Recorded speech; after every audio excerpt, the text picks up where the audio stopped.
O mercado de mídia out of home sofreu com o esvaziamento das ruas provocado pela pandemia. Afinal, como interagir com um consumidor que não estava mais em movimento, explorando a cidade?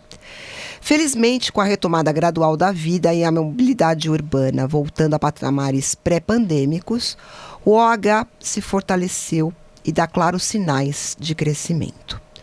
E é bom você não subestimar o potencial dessa mídia, que surgiu na última década no Brasil, após o projeto Cidade Limpa, e, segundo o Sempre Meio, já ocupa o 3º lugar no ranking dos investimentos publicitários, atrás somente de TV aberta e da internet.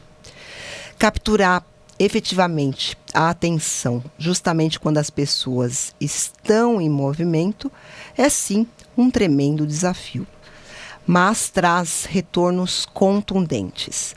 Tecnologias e métricas eficazes desenvolvidas ao longo dos últimos anos ampliaram as possibilidades e trazem indicadores críveis para os anunciantes.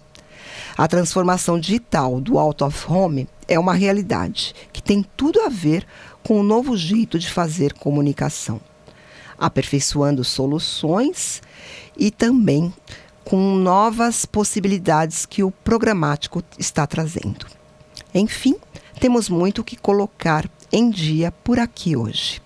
Este é o Sempcast, o podcast do Semp, o Fórum de Autorregulação do Mercado Publicitário, e eu sou Regina Augusto, diretora executiva do Semp. E hoje eu estou aqui com duas pessoas que são talvez as maiores autoridades do nosso mercado sobre OH. Ana Célia Biondi, CEO da JCDecaux. Muito bem-vinda, Ana Célia. Obrigada, Regina. Um prazer estar aqui para bater esse papo com você hoje. E ao seu lado, Alexandre Guerreiro, CEO da Eletromídia. Bem-vindo, Guerreiro. Obrigado, Regina. É um prazer estar aqui. Obrigado pelo convite, Ana. Prazer estar aqui contigo. Vamos bater esse papo juntos. Pois é. Eu acho que para a gente começar, eu gostaria de saber um pouco como que o OH chegou nas vidas de vocês. Se vocês puderem contar um pouquinho a trajetória de vocês rapidamente até o momento atual, seria muito legal para todo mundo ficar na mesma página. Posso começar? Pode. Vou tentar ser rápida. Na verdade, eu de formação sou economista, né? Estava nesse mercado. Obviamente, eu cresci numa família de mídia, de publicitário. Meu pai é publicitário, então eu cresci muito nesse meio, mas não tinha trabalhado com isso até 28 anos atrás, quando eu voltei da Suíça. Fiquei 5 anos lá trabalhando em banco, voltei e fui convidada para fazer a equação financeira, para tentar botar um projeto de OH, né, de mídia exterior, como era dito na época, de pé. No momento que a mídia exterior era predominantemente o outdoor, que a gente conhece, né, o antigo outdoor, cola, os grandes formatos, backlight, frontlight, triedro. Eu fui pesquisar o assunto, gostei, acabei fazendo esse planejamento financeiro e me interessei pelo assunto, acabei ficando. Essa empresa que tinha o contrato dos relógios de São Paulo, uma concessão de 97, ela fazia parte de uma grande empresa que o Alexandre vai aqui lembrar, que se chamava LC. Era uma das grandes empresas de outdoor. A LC foi vendida para Clear Channel em 2001. E quando foi o começo da consolidação do OH, pré-Cidade Limpa, e eu acabei ficando com uma empresa de OH sozinha, tocando isso. Não era a minha área de expertise, diferente do Alexandre, eu não venho dessa área comercial, tal. Então eu fui buscar um parceiro. Foi quando eu fiz uma sociedade com a JCDecaux, que já estava presente em Salvador desde o ano 2000 e não estava em São Paulo. Nós não tínhamos Cidade Limpa. Estou falando aí de uma época que tinha tudo na cidade, né? Podia até envelopar prédio, estacionamento, podia fazer tudo. E nós tínhamos aí os 2 metros quadrados. Então eu entrei no OH pelo mobiliário urbano, eu entrei no OH pelos 2 metros quadrados e tive a sorte, o prazer de ficar sócia logo no começo da Decaux, que tinha uma cultura. Eu tinha morado 5 anos na Suíça, então aquilo fazia mais sentido para mim. Eu via aquela mídia como protagonista e assim ela entrou na minha vida. Depois a trajetória é longa, mas ela entrou dessa maneira, eu posso dizer, talvez assim pela porta da frente, com uma grande parceria, uma sociedade interessante, e estamos aí até hoje, juntos. Muito legal, não sabia que você era economista de formação. Trabalho em banco bastante tempo. E você, Guerreiro? Olhando para trás aqui, eu estava ouvindo a Ana, passa um filme, né? Porque, não é louco isso, né? O dela são 28 anos, o meu são quase 27, dedicados à indústria de Out of Home. Na verdade, eu tive muito pouca experiência profissional. Era um atleta até os 19 anos. Perdi meu pai muito cedo, tive que largar a carreira de atleta para trabalhar. Entrei num projeto de trainee da Mitsubishi na época. E aí, aos 20 anos, eu recebi um convite para montar uma empresa que na época não era Out of Home, era mídia alternativa, mídia exterior. Eram nomes bem menos sofisticados que o de hoje. E a indústria também era uma outra indústria muito menos sofisticada. Para montar essa operação em São Paulo, que era de um grupo, de uma construtora que chamava Tenda. E eles montaram uma operação em São Paulo, a Tenda construía apartamentos populares. E ela tinha um braço que trabalhava com mídia exterior na época. Eu montei a operação, na época me deram até um cargo de gerente comercial, achei o máximo. Mas eu era um gerente de um funcionário só, porque não tinha funcionário na companhia. E na época eu comecei a desenvolver um trabalho de captação de locais. Como a Ana comentou, fachada de prédio, por exemplo. Alugava as fachadas de prédio para vender para os anunciantes. E quando não tinha um anunciante, a construtora Tenda subsidiava o aluguel. Então era uma operação que ela começava break-evada e isso foi o início dessa operação da Tenda Comunicações. Eu lembro até, para trazer um pouco mais de cor para a conversa, quando já tinha ali um book com 6 ou 7 prédios captados, eu fui na Macan. Ali, terno e gravata, né? Aquele terno da Colombo, que a gente financiava em 10 vezes. Cheguei lá, era o Horácio Rosário, ele sabe dessa história até hoje, gerente de mídia exterior. Falei, olha, são os prédios que nós temos em São Paulo. E ali era uma folha com a foto do prédio, 13 parcelas, porque era uma de produção, e você vendia essa fachada. O Horácio, de repente, pega uma folha e fala, eu gostei desse, posso ficar com essa? Aí eu percebi que eu não tinha cópia. Eu falei, pode, Horácio, pode ficar com essa. Essa foi a primeira venda de Out of Home. Esse projeto deu certo, a Tenda cresceu. Quando foram 4, 5 anos depois, ela foi vendida para um fundo de investimentos, que era a Hicks Muse, que coordenou um grande projeto de compra de empresas na Argentina, no Chile, no Uruguai e também no Brasil. Compramos 4 empresas no Brasil, Prolix de Porto Alegre, Tecmídia de Curitiba e a Tenda em BH e São Paulo. E eu continuei tocando essa operação por mais 5 anos. Uma operação que deu certo, que depois de um tempo foi vendida para a CBS Mídia e que depois foi vendida para a Deco. Olha só! E aí o mosquitinho de empreender também me pegou. Quando eu tinha 30 anos, eu conheci o Paulo Ricardo, até então sócios da Eletromídia, quando eles fizeram um convite para ser sócio da operação. A Eletromídia é uma empresa familiar, com operação 95% dela em São Paulo, de painéis digitais. A Eletromídia foi a primeira empresa do Brasil a instalar uma tela de Digital Out of Home e distribuir conteúdo nas ruas de São Paulo, isso no período pré-Cidade Limpa, né? E aí a gente começou essa jornada. Eu tinha 30 anos, já fazem quase 18 anos desse início, e é motivo de orgulho. Primeiro olhar para trás e saber que a indústria deu certo, que a gente aqui escreve hoje, não a história, mas os algoritmos dessa história. Acho que a Ana pode dizer isso também, mas o Brasil é benchmark no mundo em várias iniciativas, e é bacana a gente valorizar isso aqui. De uma indústria que tem muito para crescer. Então são quase 27 anos. Não, mas é tão legal, porque eu como jornalista que cubro também há 26 anos esse mercado, né, falei, puxa vida, olha só, né, os players que e acontecimentos que eu cobri como jornalista na época.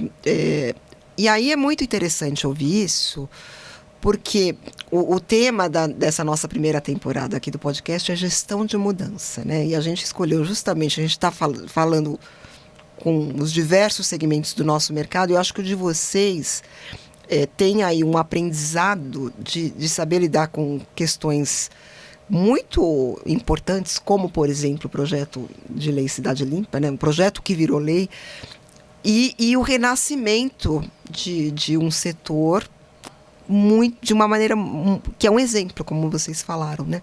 E vocês viveram exatamente o antes e o depois. Como que foi este aprendizado para vocês?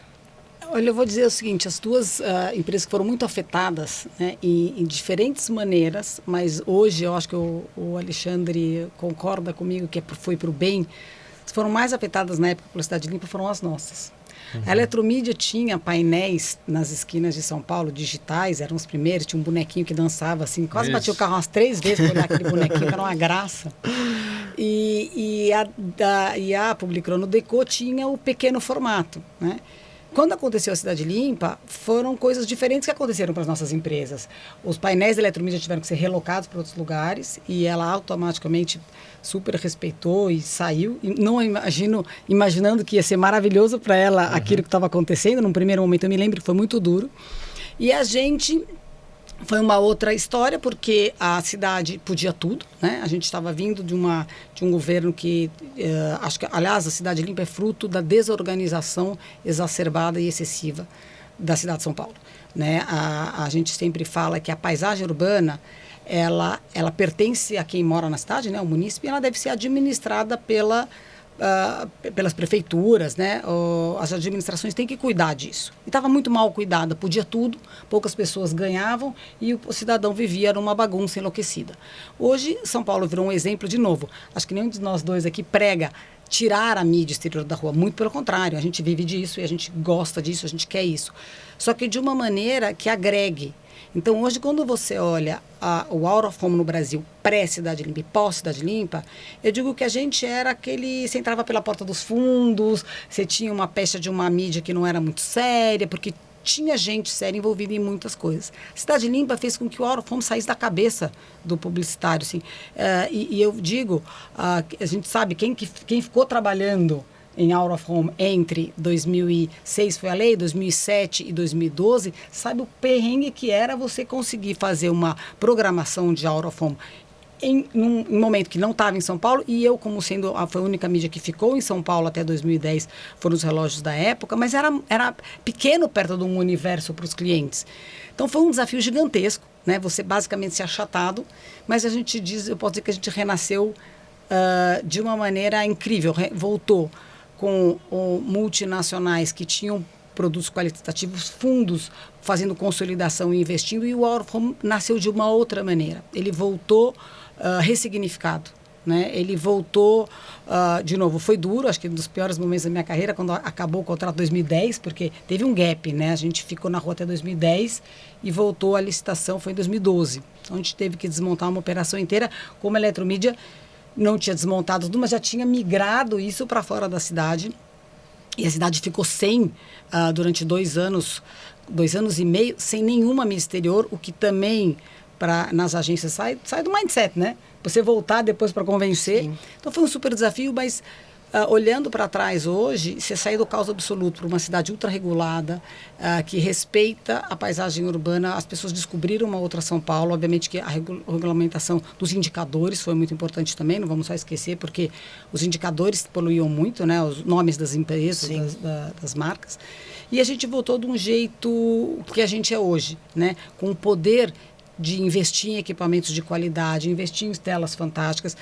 Hoje, quando você olha nas telas que vocês tinham e as telas que tem hoje, a gente olha o que você pode oferecer para a cidade de serviço, outorga, ou seja, tem um valor. E isso, de novo, São Paulo voltando a um mindset, e existe uma tendência de espalhar pelo Brasil. Temos muito trabalho para fazer ainda em muitas cidades, no sentido dela ter o verdadeiro valor do OH. E aí, o share foi uma consequência. Acho que se a gente puder entrar um pouco nisso, a gente tinha um share antes de Cidade Limpa, né? Caiu quando caiu, quando voltou, e depois voltou muito fortalecido, né? A gente foi para 2 dígitos, né, Guerreiro, que a gente nunca tinha tido e nem sonhava em ter, porque a gente voltou fortalecido de uma maneira incrível. 2 dígitos com viés de alta, assim.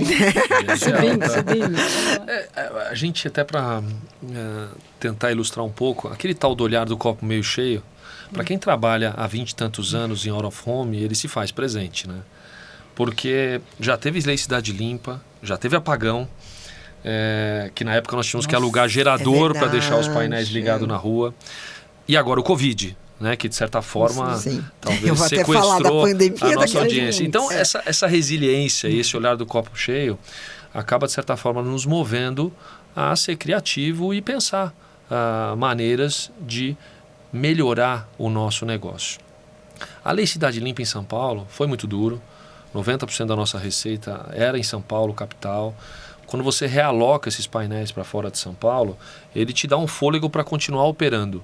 O custo da mídia fora de São Paulo é menor, e acho que o grande ponto é o fato de não ter São Paulo como vitrine para os criativos das agências, para os clientes, acaba também diminuindo a atividade como um todo para o Brasil. Então esse foi um período, aí, um hiato na linha do tempo que o Out of Home sofreu em nível nacional por não ter São Paulo. Esse é o primeiro ponto. O segundo ponto é que o fato de você não ter a capital, naturalmente eu não vejo, eu não existo. Então, os anunciantes vivem aqui, 80% do mercado publicitário. Você está invisível. Você está invisível, então não existe Out of Home no Brasil. Mas, mais do que isso, o que eu vejo como aspecto positivo? O exemplo de São Paulo serviu para grande parte dos mercados, não todos, que acho que ainda tem lição de casa para ser feita, também se reorganizarem. Porque a Lei Cidade Limpa, ela foi uma lei radical, que ela acabou. Ela ordenou a paisagem urbana, mas ela acabou com a atividade. Ela organizou o comércio, que, como a Ana falou, tem muito mais painéis do que qualquer empresa de Out of Home, sozinha ou juntas. Então ela organizou o comércio, ela diminuiu o nível de atividade, e os outros mercados, vendo o que aconteceu em São Paulo, começaram a, de forma proativa, fazer mudanças estruturais. Nas leis, no comércio, a gente viu diversas praças se reorganizando para que também esse efeito de São Paulo não virasse nacional. Acho que o grande temor das empresas de fora de São Paulo é que tivesse uma cidade limpa Brasil. Então isso também permitiu, para quando a volta de São Paulo aconteceu, as outras cidades terem um ambiente muito mais interessante, organizado, para que se fizessem licitações, exemplo do que foi feito em São Paulo e vem acontecendo até hoje, para que a eficiência da mídia fosse maior do que era antigamente, porque naquela confusão de ter 10 placas no mesmo quarteirão, quando você tem uma ordenação e uma rarefação de peças, a eficiência é maior. Então é uma doce ilusão achar que tem 10 vale mais a pena do que ter um com melhor impacto, melhor qualidade de visibilidade e melhor valor de venda no final do dia e eficiência para o cliente. Então a Lei Cidade Limpa foi duro, a gente quase quebrou. Essa é a grande realidade, foi muito difícil. Não tinha mais salário, demite pessoas, saímos da zona de conforto. E eu arrisco a dizer que 80% das empresas fecharam as portas. A gente ficou fora da rua mais de 2 anos. Porque vocês continuaram fora, a gente só tinha São Paulo. Mudou praticamente todo o cenário da mídia no Brasil. Claro que hoje olhando é muito fácil, né? Engenheiro de obra pronta. Mas na época foi muito difícil. Sim, muito. Mas eu não tenho dúvida que foi o melhor projeto como cidadão, porque ali também tinha um conflito, mixed feelings, né? Como cidadão eu era favorável e como àquela empresário, bagunça urbana, né? E como empresário tentando salvar o negócio. Claro. Mas foi o ponto de partida para que a gente pudesse começar a reconstruir, redesenhar a história do Out of Home, e aí que nos trouxe até aqui e vai nos levar muito longe ainda, porque essa indústria acho que é mato alto ainda, porque a gente tem que fazer pela frente no Brasil. É muito legal isso, porque eu acho que é um benchmark mesmo, né? Até para outros setores, né? De organização, igual, né? Vocês são concorrentes, mas vocês criaram uma entidade onde vocês estão construindo parâmetros, indicadores, boas práticas. Eu acho que isso, né, para a gente no SEMP, isso também é muito importante, né? Porque fortalece o meio. Fortalece o meio. Exatamente. E aí tem uma outra questão do ponto de vista desse segmento, que é um segmento que hoje, né, e vocês representam grandes players, né? Houve uma consolidação, né? A JCDecaux talvez seja o maior player global. Eletromídia é a única empresa de mídia brasileira com capital aberto em bolsa. Eu gosto de falar isso porque é um marco. Também né? acho, é orgulho. É um orgulho. É um mercado que deveria ter mais players. Exatamente. E fez isso no meio da pandemia, né? E vinha de... Né, acelerou, mas consolidando e adquirindo outros players. De alguma forma, essa consolidação do setor, ela acaba sendo impeditiva para players menores, assim, ou de fato precisa ter muito capital e precisa ser muito grande para operar nesse setor? Quer que comece essa? Pode começar. Tá bom. Interessante essa. Eu tenho uma crença, e a gente compartilha isso na Eletromídia, que a consolidação do setor é um dos pilares que de fato servem como alavanca para que esse setor continue se desenvolvendo. porque facilita o processo de compra na ponta para o cliente, você tem capacidade de investimento em tecnologia, em dados, em métricas, simplifica o modelo comercial. Então, olhar para a eletromídia hoje, há 9 anos atrás, talvez eram 20 companhias diferentes, com 20 comerciais diferentes, com 20 modelos diferentes, com modelo de tela diferente. Impossível planejar. E não tinha tecnologia. A tecnologia estava só na ponta, que era uma tela. A tecnologia é um layer muito maior do que simplesmente a tela na ponta. Então, eu acho que a consolidação do setor, ela favorece o crescimento do meio, e a gente vê isso no mundo todo. Você pegar os principais mercados de Orofone no mundo, a Ana conhece bem o mapa global de OH, você tem 2 ou 3 companhias com 70%, 80% do negócio. Em mercados que já se desenvolveram, e o Orofone tem uma fatia relevante de participação no bolo publicitário. Quando a gente olha para a TV aberta é a mesma coisa. Você tem aqui um líder clássico de mercado que puxa a indústria. Para digital, você tem o Google e o Facebook, que também consolidaram o mercado e fizeram o digital ser o que é hoje. E no Orofone a nossa visão é a mesma. Então acho que ela é positiva. Ela não é uma barreira de entrada para pequenas empresas. Todo dia nasce uma empresa de Orofone. E bacana, porque ela já nasce digital Orofone, full metrics. E por quê? O sarrafo está mais alto. Isso, antigamente essa empresa ela surgia colocando painel irregular, de papel e sem alvará. Hoje, mesmo o pequenininho já nasce mais organizado, na maioria das iniciativas. Então é bom, a gente vai puxando o mercado. Claro que as grandes concessões, elas têm um desafio maior para quem tem menos capital. Por outro lado, isso também permite transformar as cidades. Uma concessão estruturada, de 10 anos de contrato, 20 anos de contrato, dá conforto para uma companhia como a nossa e a Deco investirem, Sim. porque você consegue ter uma visão de longo prazo. Então esses modelos de concessões também foram se sofisticando e permitem a gente investir nos mercados. Então, de verdade, eu só vejo de forma positiva a consolidação. Pode parecer muito fácil, né? A gente sentado aqui nas nossas cadeiras, entender que o mercado, que a consolidação é positiva.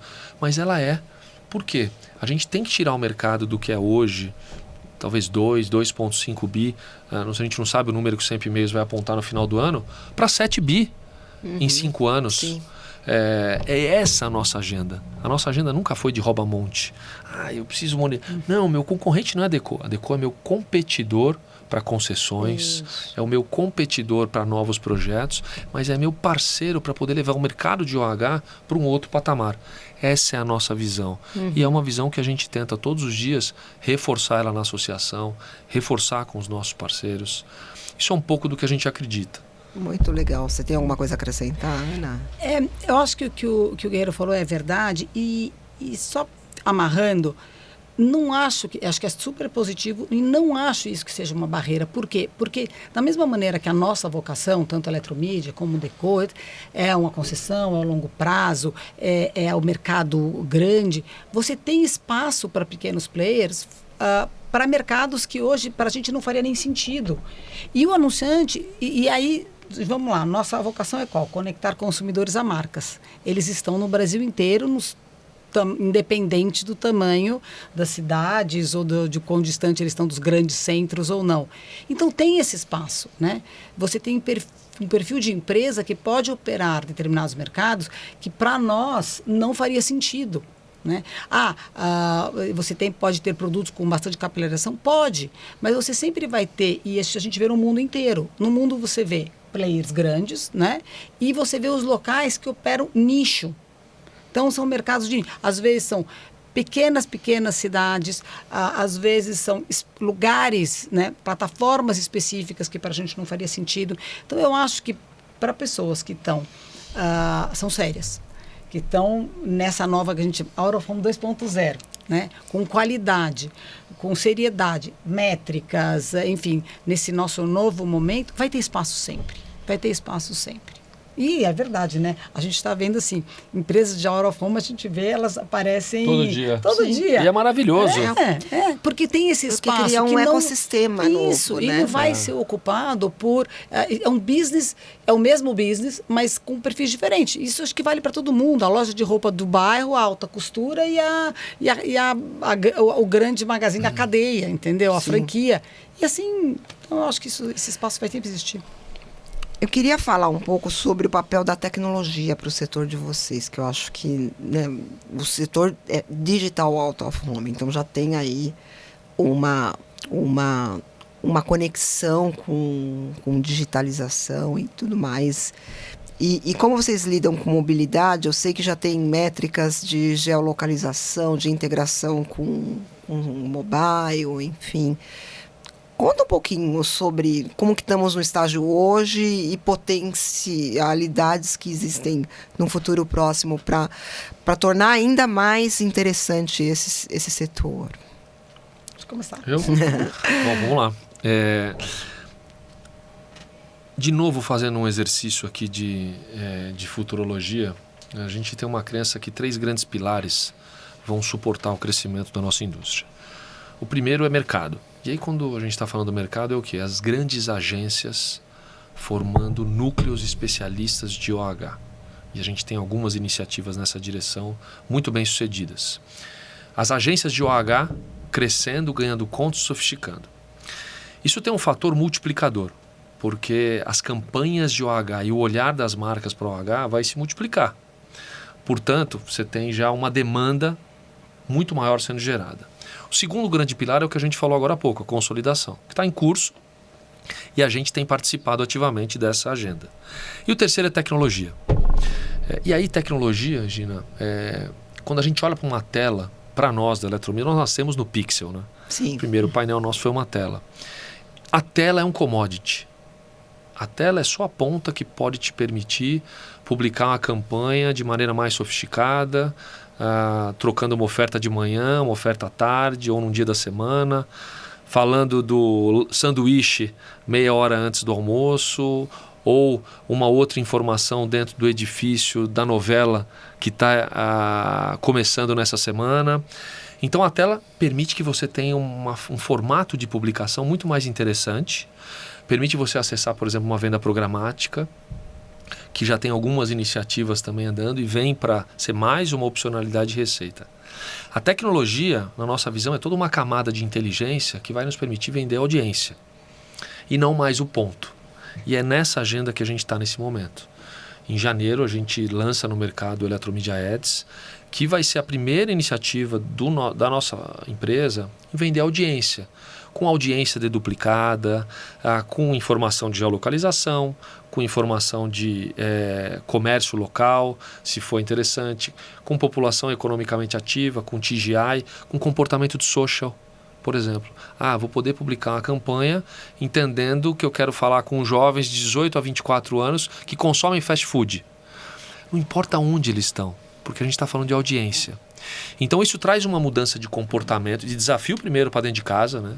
De um time começar a ser reprogramado a forma como vende, não é mais sobre o ponto, e sim sobre uma venda de audiência. Por isso que eu acho que a nossa área comercial também passa por uma ressignificação de menos vendedor e também um chapéu de consultor, o que é super bacana para a evolução do nosso negócio, né? E traz para o out of home a mesma experiência do digital. Uhum. Isso vai nos permitir escalar o nosso negócio, né? Porque até então a gente escalava empilhando mais gente, mais OPEC, mais planejamento, mais área comercial. Quando você traz tecnologia para essa conversa, você deixa para uma agência no formato self-service o planejamento. Então, uma agência a partir de janeiro vai poder planejar out of home da mesma forma como planeja digital para poder comprar a Eletromídia. Então, a tecnologia, e isso é o que a gente mais tem investido, olhando para a mídia programática, para a plataforma. E uma outra agenda que a gente está tirando esse avião do solo é o SMB, que é o Small Medium Business, né, que hoje representa mais de 50% do faturamento, por exemplo, de um Facebook. Por quê? O restaurante ali da esquina, ele vai poder comprar 3 prédios no entorno, 2 mobiliários urbanos da rua, pagar com cartão de crédito a um custo de R$50 e publicar a campanha. Fazendo o upload e download da campanha, o criativo já vai estar pronto, porque a gente também tem que ter uma preocupação com o criativo de qualidade na ponta, então a gente vai ajudar. Sim. Então, tudo isso está sendo desenvolvido, não tem bala de prata. São algumas iniciativas quando a gente olha para a tecnologia. Mídia programática, plataforma, que é o Eletromedia Ads no nosso caso, e o SMB. Tudo isso acontecendo de forma simultânea. Lá na Eletromedia a gente tem unidades de negócio separadas, tocando essas iniciativas justamente para que elas virem verdade o mais rápido possível. Né? Então a tecnologia é uma palavra muito ampla. Né? Sim. Ela acaba sendo um grande colchão que suporta diversas agendas e iniciativas. E isso vai transformar a nossa indústria. Isso vai levar, e na nossa crença, que é sempre otimista, os próximos 2 anos do Out of Home, a gente tem uma crença que vão ser mais transformacionais que os últimos 10. É mesmo? E olha o que a gente fez nos últimos 10, né, Ana? Olha só, que legal isso, hein? Com certeza, porque a gente veio do que a gente começou a falar, né? De uma mídia que a gente foi qualificando ela, principalmente aos olhos das pessoas, né? Os ativos, as telas, para justamente uma qualificação guiada agora, drivada pela tecnologia. Efetivamente, o que a gente mudou, e a gente isso já vive na Adecco, obviamente, por estar no mundo inteiro, já tem, a gente já, isso que o Guerreiro está falando aqui, já é uma realidade para a gente aqui no Brasil, mas fora ele já é uma realidade dominante. Então, por exemplo, o que a gente começou aqui em 19, que foi a venda já qualificada para você vender a audiência, não mais o circuito, o ponto, a face, a avenida, a estação, de novo, é um trabalho porque o mercado está acostumado a comprar assim. Você fala para ele, olha, deixa que eu vou te falar, qual é o teu target? Mulheres 25, 35, grávidas. Muito bem, eu vou te dizer onde ela está. Fecha o olho que você não vai saber o endereço. Não, como assim? Mas eu não estou na Faria Lima? Não, fala sério. Não tenho nenhuma face na Juscelino? Não. Então, obviamente que isso tem um tempo, tá? A gente está já nesse modelo de venda desde 2019, com o VIL, que é a nossa SSP, que é uma parceira da Adecco. Agora a gente já tem programática desde junho, ficou um balão de ensaio, e agora ela já é uma realidade, você já compra direto, mas obviamente que isso é uma transformação, mas caminho sem volta. Quando você olha hoje, mais de 50% do digital out of home vendido na Alemanha é via programática, né? Já as pessoas já. Qual que é o percentual aqui no Brasil? Não, ainda é muito pequeno. É muito pequenininho. Menos de 5%. Menos, é pequena. Tá. Por quê? Porque tem essa. Primeiro a gente precisa disponibilizar, que é a todas as empresas, a Adecco tem isso, a gente trabalha isso há muitos anos, então a gente traz isso de fora.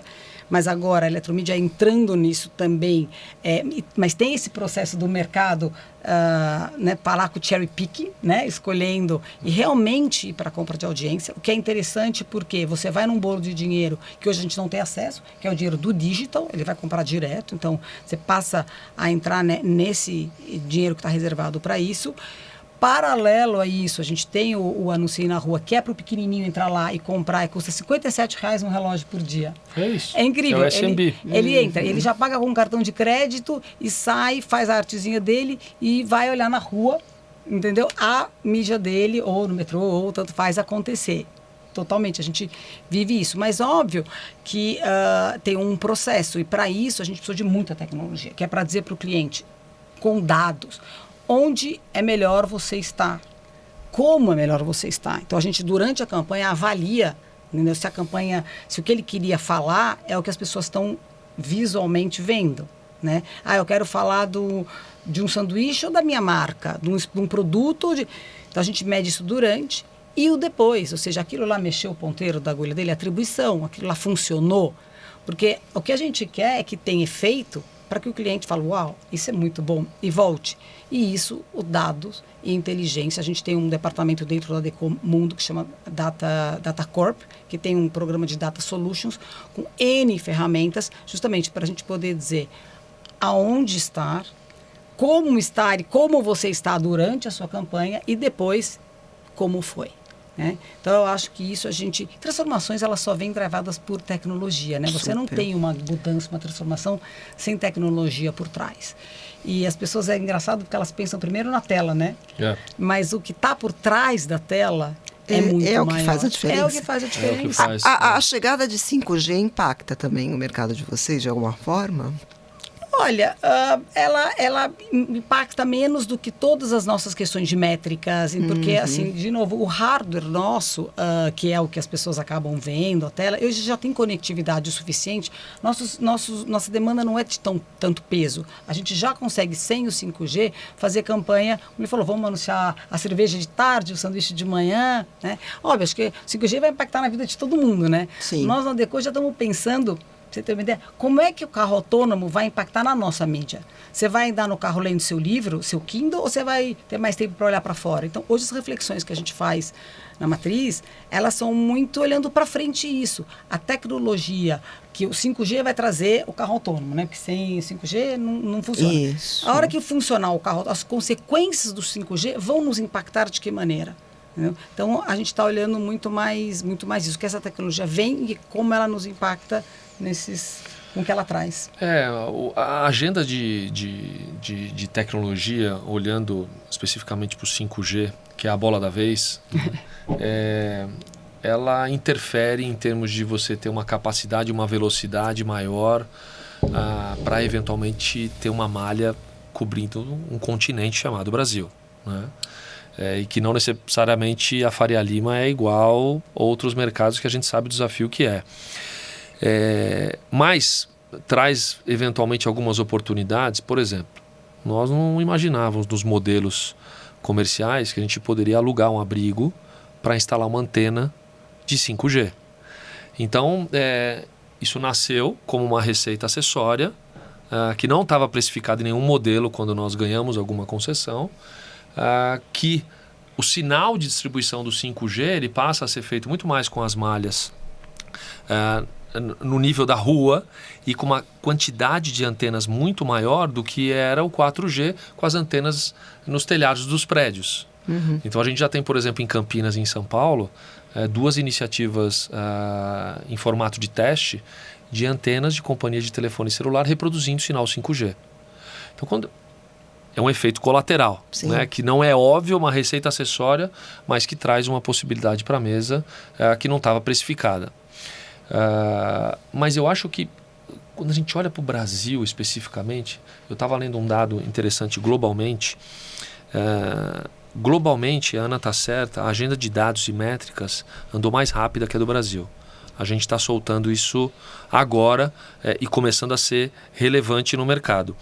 Porém, quando a gente olha, e aí eu vou falar mais da Eletromídia, Ana, que eu conheço 100%, né? A gente tem um inventário 70% digital. E essa digitalização fora do Brasil está acontecendo agora. A inversão lá fora, ela é 30-70. Tem alguns mercados que são mais digitais, sim. Mas a digitalização aqui, ela aconteceu antes. E aí você começa a capturar valor. Porque, claro, que se você tem uma plataforma digital, você se beneficia de uma publicação de programática com uma velocidade maior. Né? Então, essas agendas de ter ali a estrutura para que você possa publicar, a agenda de dados e métricas, a tecnologia embalando tudo isso, ajudam e facilitam demais o processo de compra. É verdade o que você falou, só uma complementação. O brasileiro numa tela. A gente digitalizou, a gente começou depois, mas a gente digitalizou o Brasil como um todo mais rápido. Nós temos alguns fatores disso. Nós temos a questão de legislação. No Brasil hoje, nas quase todas, me corrija se eu tivesse algum, acho que não tem nenhuma capital que é proibido o digital onde passam carros. O que é o caso em várias cidades fora. Então todo mundo pergunta, o estático vai morrer? Aí você fala, não, mas por quê? O digital não é muito mais legal, não é mais fácil?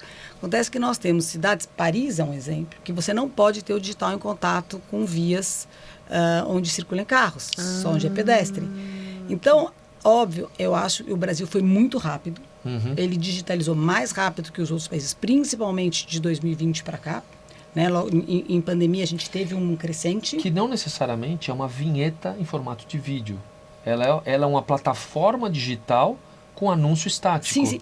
Isso é um sonho, né? O povo gosta de mexer, né? Mas, óbvio, a gente tem até legislações diferentes. Você pode, mas tem cidades que é proibido o digital por conta de não só do movimento, mas de luminosidade, Sim. enfim, de outras coisas, na via pública. E outra questão é que nós temos as marcas, tem ainda marcas de luxo, determinadas marcas que não dividem faces. Então, para elas, a vantagem do digital, a flexibilidade de trocar uma oferta, trocar alguma coisa, ou quando é o awareness, a gente ainda tem grandes painéis, aliás, gigantes painéis em aeroportos que são estáticos e seguirão estáticos, porque são painéis onde não existe divisão, compartilhamento de face entre marcas, e é para questão de awareness. Então, eles vão conviver, mas, verdade, o Brasil deu um show de digitalização. Que interessante. Então, Muito rápido. eu achei interessante você falar, enquanto lá fora as métricas evoluíram mais, a gente avançou mais na digitalização. Mas né? o Out of Home já era mais sofisticado lá fora, né? Entendi. O cliente já lá fora pedia o que o nosso ainda Era mais... não pedia aqui. Porque a gente tinha um caminho de qualificação para percorrer antes de chegar na sofisticação. Então, a gente qualificou as equipes, Sim. os inventários, os contratos, deixou de ser precário. A cidade. A cidade, né? total, né? Aí depois você começa a ir para uma sofisticação de falar, olha, agora eu vou te dizer o melhor lugar, a melhor mensagem, o melhor contexto para você estar. E o que isso representou no seu mix de e-mails. E aí, na questão dessa agenda das métricas, assim, o que a gente pode esperar que está vindo, que vocês já estão construindo como setor e individualmente também nas empresas de vocês, assim? Hoje você tem muita tecnologia para usar métrica, né? Você tem as bases de mobile, você tem... A gente tem... isso é uma discussão ainda do setor, né? Os mercados que mais cresceram foram os que unificaram a métrica de setor. A gente ainda tem um caminho para percorrer, eu acho que a associação tem um grande papel nisso, porque óbvio que é mais fácil para o cliente comparar banana com banana. Então, ele ter uma métrica única, como tem a televisão, é mais fácil, né? Então, a gente entende que isso é um viés de crescimento.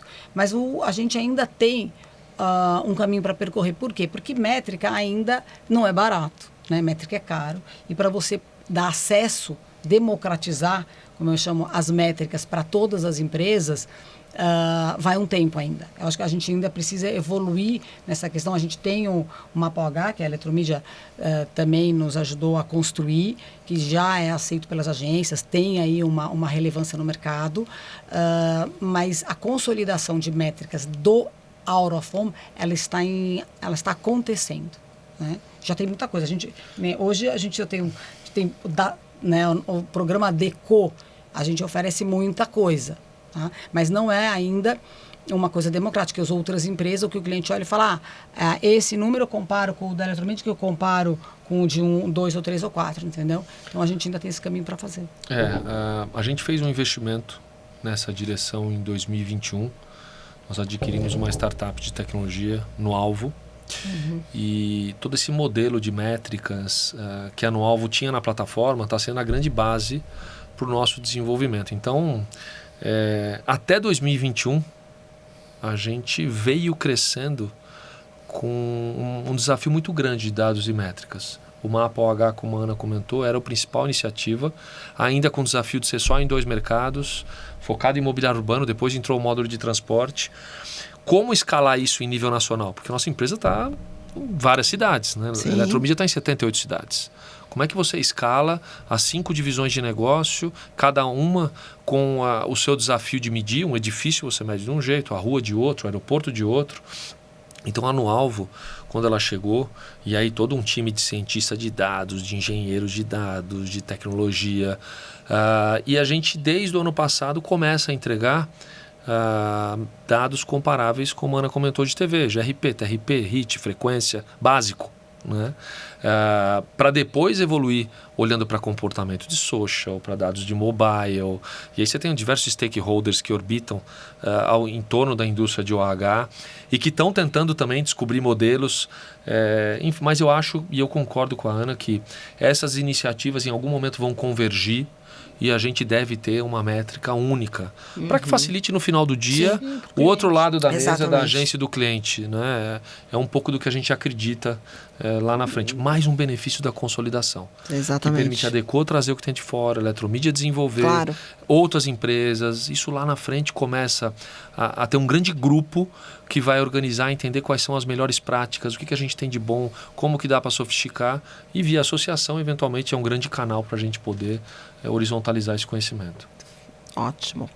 A gente está se encaminhando para o final, passa muito Já? rápido.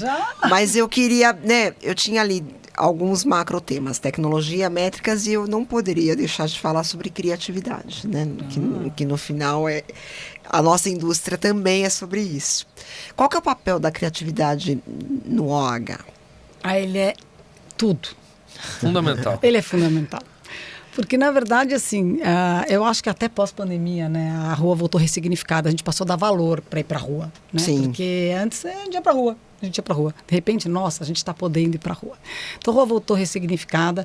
A criatividade, a gente sabe que projetos criativos, eles atraem mais atenção, portanto, eles têm uma maior aderência, eles têm uma maior conversão. A gente já passou da fase de pegar uma página de revista e virar uma tela. Acho que a gente já está mais evoluído do que isso. Cannes esse ano mostrou, a gente faz um resumo de Cannes que a gente apresenta para o mercado, Insights. Cannes mostrou como a criatividade é relevante, o que ela é capaz de fazer na Orofome, engajamento. O case da Adidas é o case da Adidas, né? É maravilhoso. É maravilhoso, que é o Grand Prix, né? Do Liquid Outdoor. Isso, maravilhoso. É maravilhoso. Você tem casos incríveis esse ano, que acho que dão um pouco da tendência para o ano que vem, que tratam de tem toda uma questão na criatividade nos temas, né? De falar de sustentabilidade, de causas sociais, de como você engaja as pessoas, que a gente está na rua, né? A gente está na rua, você pode falar com a pessoa num diálogo urbano ali. Então, você pode desde oferecer capa de chuva, que foi aquele outro case de Cannes incrível, você pegava no mobiliário uma capa de chuva, até uma questão como Liquid Outdoor e outras coisas. Então, acho que cada vez mais a gente investe em estar próximo do criativo. A gente investe em mostrar para o criativo que faz muita diferença o que ele coloca ali, porque é rápido, né? O tempo que você tem para passar a tua mensagem, ela é rápida e a pessoa está em movimento. Né? E a gente tem um grande competidor que é o celular hoje em dia. Exatamente. Que toma também a atenção das pessoas. Então, a criatividade é mais do que nunca relevante, porque ela tem que te capturar, ela tem que, ao mesmo tempo, passar a mensagem num formato específico e num tempo muito rápido. Né? Mas assim, é apaixonante falar disso. Eu vou parar, porque senão eu vou continuar. Não, imagina, você está falando bem do meio, você pode continuar. Quando eu comentei que o fator de mercado, na nossa avaliação, é um dos pilares que sustenta esse crescimento que vem pela frente, que a gente poderia falar disso, tá? Porque o cenário é mega otimista. Que bom. Por quê? Porque quando uma agência se propõe a fazer o OH, está implícito nessa mensagem que ela vai criar para o OH. Isso. Ela não vai mais adaptar um formato para o OH. Isso faz toda a diferença. Na execução, claro que quando a gente pensa em criatividade, a gente pensa na cereja do bolo, né? O projeto especial, a gente brinca, OH é a Disneylândia das ruas. Né? E é verdade. A gente tem um poder de transformar as cidades que nós estamos inseridos com contexto, com criatividade. Prestar mas também, serviço também. Prestar serviço. Aquela mídia outorgada, pura e simples, de que eu tenho ali um painel, ela não existe mais. Sim. Né? E tem diversas aqui, Regina. A gente poderia passar o dia falando de iniciativas de que as pessoas esperavam o trem em pé em São Paulo. É verdade. Elas só sentam porque tem uma concessão de mobiliário urbano. E as pessoas se abrigam em São Paulo com mobiliário urbano e se abrigam em Brasília. E diversos exemplos do que o Orofome traz como contrapartida social. Então, o papel da Orofome em transformar as cidades, em trazer a criatividade para poder tornar essa jornada mais interessante, a gente é um entusiasta disso. Né? É muito legal isso. Pós-pandemia, né? A gente teve um plus a mais aí, que foi a nossa chancela. Ou seja, o que foi... A gente ficou sem audiência na rua. Era de mais ou menos, as pessoas tiveram que sair para trabalhar, mas assim, nossa audiência... O ambiente não era bom, o mood. Nossa audiência foi para casa. A gente mandava nos nossos painéis, fica em casa, vai para casa. Use máscara. A gente mandou audiência para casa. Mas, ao mesmo tempo, a gente nunca foi tão usado como serviço e a gente saiu tão fortalecido como uma mídia incrível. Por quê? Porque o que a gente colocava nos nossos painéis, que fosse use máscara, que fosse tome a vacina, ou o nível de as pessoas, quanto elas estavam ficando ficando em casa ou não, ou as informações que estavam sendo dadas nos nossos painéis, elas deixaram de ser comparadas com os que estavam no digital, onde aconteceu de tudo, onde todo mundo virou expert em vacina, todo mundo virou expert em vírus, em tudo. Então, o Out of Home voltou, passou a pandemia, quando a gente voltou, a gente sentiu isso. Nossa, eles estão chancelados. Ou seja, o que estava escrito ali é porque passou numa curadoria verdade. Então, a gente voltou também com um significado, uma credibilidade reforçada. Sim. Né? A gente tem um papel. A gente serviu, a gente ficou social, né? Na verdade, foi duro se segurar. Claro. Né? Mas a gente não faturou, mas a gente prestou muito serviço. É legal isso, né? E, bom, no nosso caso, eu lembro na pandemia, a gente tem uma vertical de edifícios residenciais, né? Explodiu. Porque as pessoas estavam em casa. Isso, exatamente. Como ser relevante na casa das pessoas, se relacionar. Literalmente, né? Então, enfim, no final do dia, são as marcas tentando encontrar formas na jornada de se conectar com esse consumidor, gerando engajamento. Claro que uma peça criativa, ela traz mais engajamento para a mesa. Ela viraliza no WhatsApp. Né? Quantas e quantas peças a gente recebe toda semana de projeto especial e posta no LinkedIn. É muito maior, transcende o universo da jornada. Então o projeto especial ele traz essa cereja do bolo. Mas mais do que o projeto especial, para quando a gente olha para a escala, é a criação pensar out of home. Isso é um grande divisor de águas para companhias como a nossa. Claro. Porque a cereja do bolo, ela é a cereja do bolo. É muito maior do que isso. Muito bom. Bom, infelizmente temos que encerrar esse papo delicioso. Vamos fazer todo mês, né? Porque a Out of Home é a mídia que mais cresce. Não, mas vai continuar crescendo. A gente vai ter outras temporadas e temos assunto para continuar. Já fica aqui o convite. Temos assuntos. Obrigada, viu? Obrigada, Ana Guerreiro. Um prazer. Parabéns pelo trabalho do Sempre. Obrigada. Estamos à disposição. Estamos juntos. Continuamos juntos, assim. O Sempcast é uma iniciativa do Semp, Fórum de Autorregulação do Mercado Publicitário. Eu, Regina Augusto, apresento e assino a finalização do roteiro, feito em parceria com a equipe da Vértice Inteligência. Produção Semp e Vértice Inteligência. O Sempcast é gravado nos estúdios da But First Coffee.